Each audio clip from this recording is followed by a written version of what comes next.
Good morning. Thank you for being here.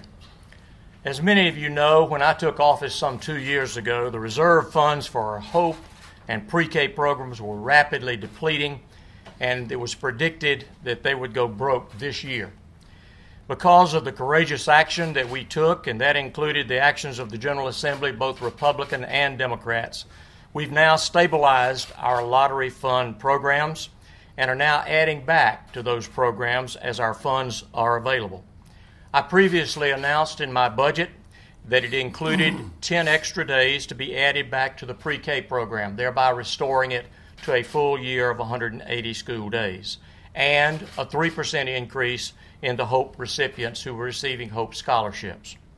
Today I want to announce another proposal that will help Georgia students achieve their goals of getting a diploma.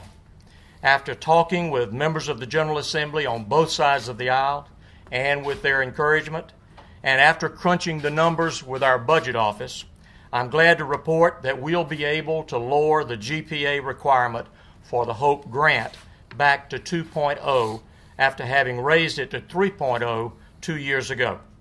I believe that this additional benefit will help Georgia families that are trying to get ahead and will contribute to our workforce development.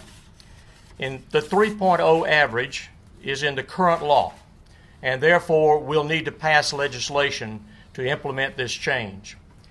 The estimated cost for this change is between $5 and $8 million, and we believe that this will provide us with greater access to our schools and access to a brighter career future at a relatively small cost for our state.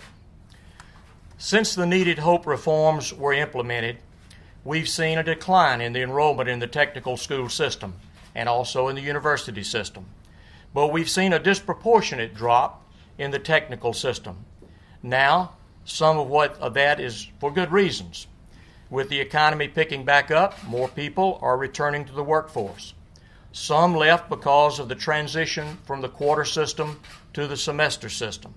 But for others, the loss of scholarship money put a higher education out of their reach. And this is one effort today to remedy that problem.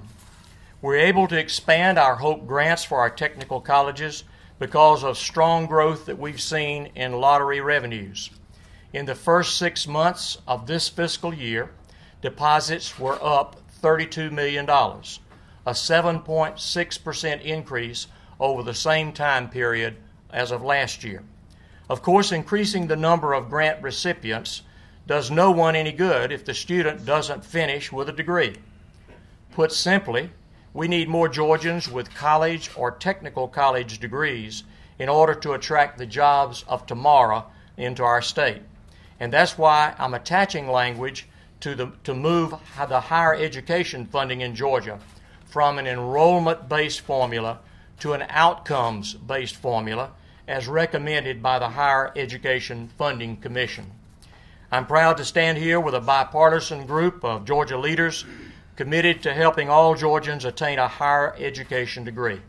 I look forward to working on this issue with Republicans and Democrats in both the House and the Senate.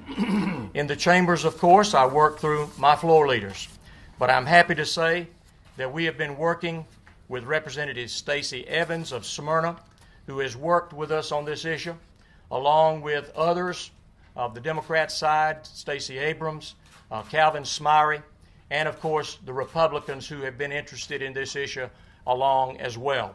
Now that we have the information, it is the appropriate time for us to move forward on this issue. I will now turn this over to Representative Stacey Evans, and she will in turn be followed by the Lieutenant Governor, who will be followed by the Speaker. And then after that, we will take your questions.